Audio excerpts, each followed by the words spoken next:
হলো যে verify everything AI produces. AI ও হ্যালুসিনেট করবে, ও ভুল একটা ওয়েবসাইট থেকে ডেটা নেবে, but as a human, as a journalist আপনাকে সেটা ভেরিফাই করতে হবে, মাস্ট করতে হবে। কারণ এআই জেনারেটেড কোনো কন্টেন্ট আপনি ইউজ করার পরে সেটা যদি প্রিন্টের পর আপনার মনে হলো এটা ভুল হয়েছে, ইউ ক্যান সে যে এটা এআই ভুল করছে। কারণ এআই আপনার রিপ্লেসমেন্ট ছিল না, আপনার অ্যাসিস্ট্যান্ট ছিল। সো আমাদের যেটা অ্যাপ্রোচ শুরু থেকে আমরা বলে আসতেছি, এআই এর ইউজ হবে স্যান্ডউইচ মেথডে। আপনার অ্যাপ্রোচটা হবে স্যান্ডউইচ মেথড। স্যান্ডউইচে যেমন হচ্ছে উপরে একটা ব্রেড থাকে, নিচে একটা ব্রেড থাকে, মাঝখানে একটা পেটি থাকে। সো আপনার হিউম্যান ইনপুট, প্রথম ফার্স্ট ব্রেড হবে হিউম্যান ইনপুট, এবং মাঝখানে যে পেটিটা সেটা হবে হচ্ছে এআই আপনাকে প্রসেস করে দেবে। আর লাস্ট যে পেটিটা সেটাও আবার ব্রেড, মানে আপনার হিউম্যান ইনপুট লাগবে। আপনি হিউম্যান টাচ ছাড়া, ফাইনাল চেক ছাড়া কখনো এআই এর কন্টেন্ট ছাড়বেন না।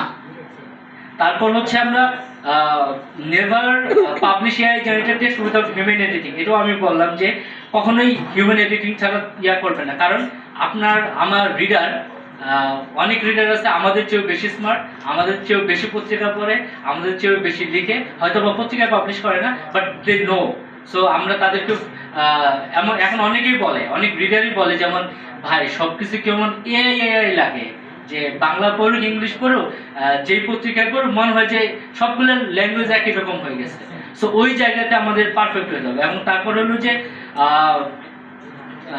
Preserve accuracy above speed. আমাদের যেমন এখন ব্রেকিং নিউজের স্পিড আমরা সবসময় মনে করি যে সবকিছু সবার আগে দেওয়া, এবং দেখা গেল যে হচ্ছে এআই দিয়ে আমরা কোনো একটা কিছু অনেক ফাস্টার পাচ্ছি, ফাস্টার পাবলিশ করে দিতে চাচ্ছি, বাট গো স্লো। এআই আপনাকে হেল্প করতেছে, মানে আপনার 3 ঘন্টার কাজ আধা ঘন্টায় করতেছে, আপনি সেটাকে 10 মিনিটে নিতে চান না। কিপ দ্যাট আধা ঘন্টা, আপনি আধা ঘন্টা তাকে রিসার্চ করতে টাইম দেন, আপনি নিজে সেটাকে ভেরিফাই করার জন্য টাইম নেন, আপনার সময় বাঁচবে, 2 ঘন্টা বাঁচবে। সো ওইটুকু আপনি কনসিডার করেন।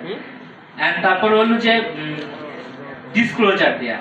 আমরা এখন সোশ্যাল মিডিয়াতে এই সময়টাতে সে দেখতেছি যে হচ্ছে যে ফেক নিউজ, ফেক কন্টেন্ট অনেক ছড়াচ্ছে। অ্যাজ এ জার্নালিস্ট আমাদের রেসপন্সিবিলিটি আছে to check which one is generated with AI and কোনটা রিয়েল। সো আমরা যখন নিজেরা কোনো কিছু প্রডিউস করতেছি, লাইক স্যার যেমন বলতেছিলেন যে এখন ফটোগ্রাফারদের অনেক কিছু আমরা ইউজ করতে পারতেছি না, কিংবা টাইমলি কিছু পাচ্ছি না, আমরা সেগুলো হচ্ছে অ্যাবস্ট্রাক্ট কিছু এআই দিয়ে জেনারেট করতেছি। সো আমাদের উচিত হবে সেখানে অবশ্যই একটা ডিসক্লোজার দেওয়া যে this image is generated by AI, কিংবা this video is generated by AI. So এইগুলো একটু ডিসক্লোজ করে দিতে হবে ট্রাস্ট বাড়ানোর জন্য। অ্যান্ড তারপর হলো যে protect confidential sources from AI system.